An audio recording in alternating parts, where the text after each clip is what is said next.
So, Jason, you follow Hollywood pop culture, obviously. I do. And now, would you say that Hollywood has an activism problem, like I'd say that the women's march here? I'm not saying that it's bad. I'm saying like they engage in a lot of activism. Certainly do. Now, do you think that's detrimental to Hollywood as a whole, or do you think it's just it's pretty much isolated to just a certain group of people that pay attention, but the vast majority of people out there don't? I think I don't see much negative impact. I do think that sometimes, like when you say that is like sometimes when they complain about actress pay versus actor pay. And since the way that there's certainly some sexism probably built into the model, but it's kind of really more built into the audience model. It's like the audience, follows male stars a little bit more. Not always, but so it's sometimes when you're comparing those two metrics, it's not necessarily a one for one. And they, obviously some people portray that as a sexism and bias or whatever. And sure. Well, that Yeah. angle to me says more about like I think a lot of the conversation about like, actor versus actress pay, and everything else. But a lot of people I think people who get really upset about that don't understand how the business works. It's all about your viability and your bankability. But there's an article here, this op-ed that I found over on RT, so Russia Today, and it's written by a guy named Matthew Kadish. Now, Matthew Kadish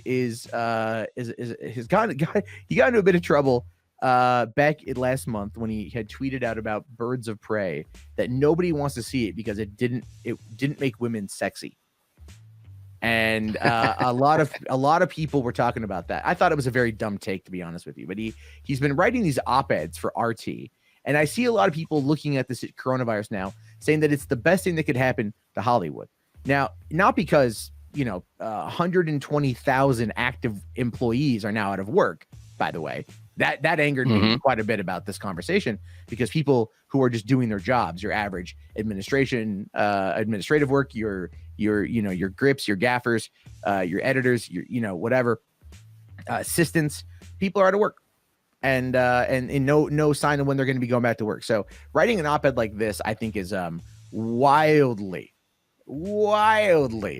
wrong on so many levels. But I thought it'd be fun, you and me having our background and what we're doing, to go through this little piece to see if he makes any good points. I'll give him the benefit of the doubt, because they say here, I'm interested to see how he backs up that title of that op-ed, because he says he's a novelist, a pop culture critic, and a filmmaker. I mean, to be fair, anyone can be those things. But he says here that could the unintended consequences of the coronavirus kill the movie theater industry if Hollywood decides to shift its release strategy? I hate this already. I just want to say one sentence in and I'm already hating this guy, but I'm sorry to prejudge. Go ahead. No, it's fine, man. It's fine. It's all good. You can already kind of see where this is headed. And now, if Hollywood decides to shift its release strategy from theaters to streaming, it could spell the end for major theater chains, which, I'm not going to lie, that is a concern, but theater chains will find a way to survive because there's still going to be a need. Going on to say here, lots of industries have been affected by the worldwide pandemic of the coronavirus outbreak, but none as high profile as the entertainment industry. Whether it's celebrities like Tom Hanks or Idris Elba testing positive, or major studio productions getting shut down indefinitely due to worries of exposure, it has become clear that Hollywood is going to be deeply affected by the outbreak. Now, that is a true statement. That's a true statement. Okay, so we can kind of already see where this is kind of leading into.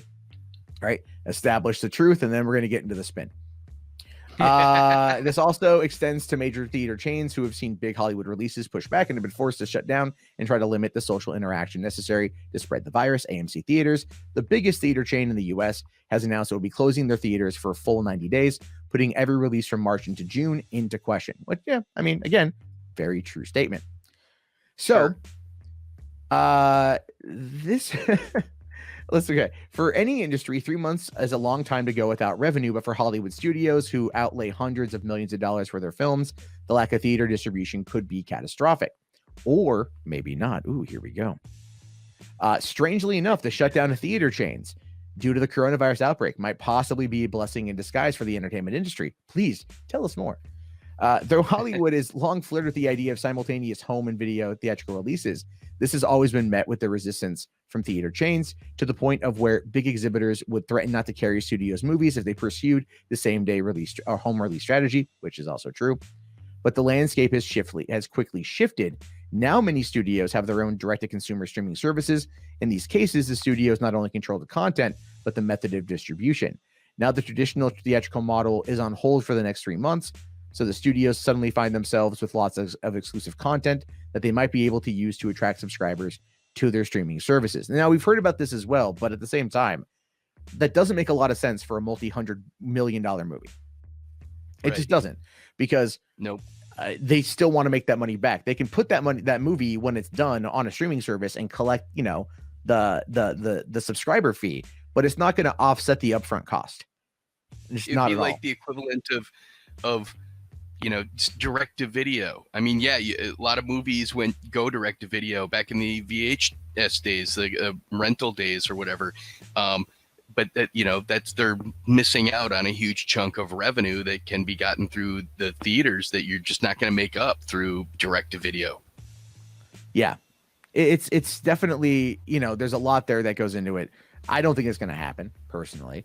Now this is where he says here, this makes a lot of sense from a business perspective. It actually doesn't, not at all. Like, this is where people who don't work in Hollywood and don't get the business, they try to look at it from like maybe a perspective that in their own mind would make sense, but they fail to take into account literally everything else. Because without a big, but part of a movie's earnings is also merchandise. And you're not going to get a lot of merchandise off of something that goes to streaming. Some things do well, right? Like Netflix and Stranger Things have insane merchandise that sells, right? But not everything is going to have that.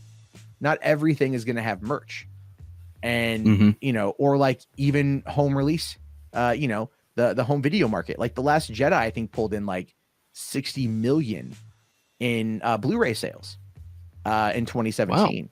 Right. And it's probably, I did not know. Yeah, it's probably a lot more, I think. I could be wrong, but that's what I recall. So it's like there's that ancillary market as well. Never mind the rights, the distribution rights going to local markets around the world that get paid, that those companies will pay the studios distribution rights to run it in that particular country. So, there's so many things that they make money off of by dumping it on streaming and charging people, like, let's say if it's Disney Plus, $7 a month. Yeah, that person, in this case, a family, let's just average it out to that, would be paying $86 a year or $84 a year for right now, which is a fair amount of money, but that's for one family. That one family could go to the theater and pay for 4 or 5 tickets, which could equal about, $60 to $75. Yep. And that's one time. If they go 3-4 times a year, that's more money in Disney's pocket and the studio's pocket. So again, this is not a solid business perspective, right? It's not. It's like, it's looking at it through like binary ones and zeros without actually understanding all the other elements at play. So let's continue. Let's continue, because he says here, what that means is that streaming services are poised to get a lot more new subscribers. Again, it's, as I just explained, one person shares passwords, or one family of 5 shares one account. That's still only $7. Anyway, already Hollywood studios are pushing content out to digital streaming, and normally that would be still being in theaters. Warner Brothers announced it would be making their comic book film Birds of Prey available early, while it's still in the tail end of its theatrical run.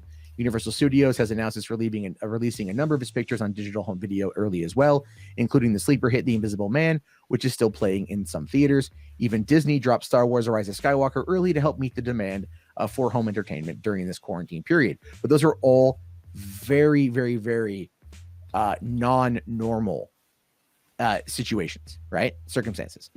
Those are like not pushing it down the road and having it reopen. This is impacting the business now. So yeah, they're making those decisions for in the now. They're looking at everything between now and, like, let's say either Memorial Day, but now that Black Widow's been delayed past Memorial Day, or sorry, the beginning of May, maybe now to Memorial Day. So yeah, I don't, and it, like, the article goes on and he tries to justify it. He tries to justify it. It seems kind of like, because you said earlier that that this is an ongoing trend. Obviously, streaming is on the rise, and the theaters have been struggling or on a small decline for a number of years, and it's almost like he's kind of wants to be the guy to say, that it's now going to happen where streaming's going to take over theaters, where, like you said, even if it does eventually get to that, that should be a far ways off. I mean, the industry is still built on it. It still gets a ton of its revenue from it. I just find it hard to believe. Yeah, that's the way I see it too. Is like, look, this is bad for theaters right now, and theaters have been struggling. But in all reality, it's not theaters that are struggling. Let's be fair, right? Because all the reports say box office sales are up. In 2019, box office sales were up from 2018. It's not the theaters that are having the issue. It is the movies that are not selling. So yes, the theaters will be booking films into theaters that may not do very well, but they get those cows, right? Endgame, Toy Story, Joker, all Lion King, hell, anything Disney put out in 2019 except for Dumbo and Maleficent. Those both tanked, but everything else is like over a billion. So it completely wiped out anything to do with Dumbo or Maleficent. So in that regard, it's like, no, the theaters are still making their money. They're still getting their cut. They're just maybe not selling. The other movies just aren't selling. The problem here is not movie theaters and the situation. The problem here is the quality of the product, right? And that's going to be impacting certain things. But you look at like the Ken Cinema, like we mentioned before, the Ken Cinema's closing, not because it doesn't show, or not because it shows newer films. Yeah, the Ken, it's definitely a mix. Obviously, it does a lot of its business in revivals, bringing up old classic cinema. I think they just had Rosemary's Baby recently. They had 2001 not too long ago. That's kind of a special thing for real cinephiles, that, to be able to, go to a theater and experience a movie like that in that setting that came before your time. Yeah. And that is something that I think is a good part of that. But it's just, this is where we find ourselves. Again, if the quality of the product was better, people would probably be more inclined to go more often. But also, streaming has been, the alternative. Like, well, I'll just wait for that because the cost is so high. And part of the reason the cost is so high is because, Disney, and they keep raising, they keep having to charge the theaters more money in order to bring up the cost that they get, or like the cost, make up the cost of the movie. What they need to do is they need to start lowering the budgets of some of these films. And I totally agree with. And that would help out quite a bit. Look at I mentioned before, Bloodshot, $42 million budget. Wow. It doesn't look like a $42 million budgeted movie. Maybe 30 million in P&A, right? And that's a low estimate, probably. But, and that's still, you wouldn't need as much to recoup a cost. What is it? Downton Abbey, I think, did over 200 million worldwide, $19 million budget. Wow. And it's like, for one, it's a good movie. Two, it's got a built-in fan base and people showed up to go see it. People will show up if the quality is good. The quality needs to be better. And this is where Hollywood doesn't need to, the theaters will be fine because the big tent poles will keep people coming on in. That's not going to change. But what Hollywood needs to do is repurpose themselves and start working on making better content and not just trying to release one movie a month 12 times a year. Yeah. And that's the way I see that one. Definitely 100%. Well, the studio system also just has so much bloat in it. It's like, if you look at, the Robert Rodriguez approach to filmmaking, you can do so much more with so little if you don't have all that and junk that the studio process brings with it. Yeah, I agree. There's a lot there that, look at like actors, oh, I want like 15 million to be in this movie. Like, what? You don't need 15 million. Like, so why don't you like slow your roll on your entourage? Like, it's just they put so much bloat into it's, and it's the bloat is in like a lot of the ancillary stuff. VFX now should be cheaper than ever before because the technology is there. Right. But they have, but really it's like they seek all this money, all this funding from other countries like China, and it becomes this bigger problem overall. And it just ends up at the end of the day not doing what it needs to do, and it's just frustrating to look at, and it's just annoying overall. It is. It's Hollywood can save itself. They can. They just need to have better leadership, and everyone's worried about investors and shareholders, and and so they greenlight these movies, and they do it for political purposes in some cases, like Amy Pascal, which I think like really hurt Sony as a company. And I don't think they're ever going to fully recover, to be honest with you. And it's just like, that's the whole point. I think theaters I really do think theaters should start investing into, again, like doing like, for one, why wasn't the Game of Thrones series finale broadcast in IMAX? Right. Oh, that would have been a great idea. Right. Put that in IMAX. One, they tried that with, what was it? The first 2 episodes of Marvel's The Inhumans TV show. Yeah, I remember shot that. in IMAX, and it was god awful. I don't know how the hell they shot that in IMAX. Damn you, Scott Buck. And that was, but IMAX had spent like $70 million or something to get the rights to that, thinking that this was going to be huge, and it crashed and burned because that was a bad idea. But like Game of Thrones or the first couple episodes of like Stranger Things season 4, right? People would pay, $15 to go see the first 2 episodes, even though they could wait a week and see it on their home. People would pay money to go and see this. You have to create those event experiences, right? Like the midnight releases or like the cult classics, things like that will keep people coming on in. But the problem though is that the theaters don't have the money for marketing. They don't. So they have to rely on word of mouth from patrons, and patrons rely on word of mouth from friends, and those people watch TV or they get the ads someplace else. So they know what's coming. And since these big studios put out, spend hundreds of millions on P&A, then those are the ones that people tend to spend more time focusing on because that's where that's where their eyeballs are. So smaller films have a little bit of trouble competing, but really what Hollywood needs to do, and this is going to be me kind of tooting my own fucking horn here a bit, is like they need to reach out to someone like me or someone like you or someone like Lewis or someone who does YouTube, who talks about movies, right? And give them exclusives, because we are the people who have audiences that watch this shit, right? Like, I mean, look, there's 42 people in here right now. You guys have been here for quite some time. I've been on for nearly 2 hours. This is longer than I usually go, and I appreciate that. And it's like, okay, cool. These are 44 people. Thank you. Hit that like button. That are going to be engaged with the content, which means like, it's like that scene from Wayne's World, right? Where like, would they tell a friend, and then they tell a friend, and then they tell a friend, and just keeps extrapolating. And it's from that commercial. It's from that commercial. Wasn't fucking Advil?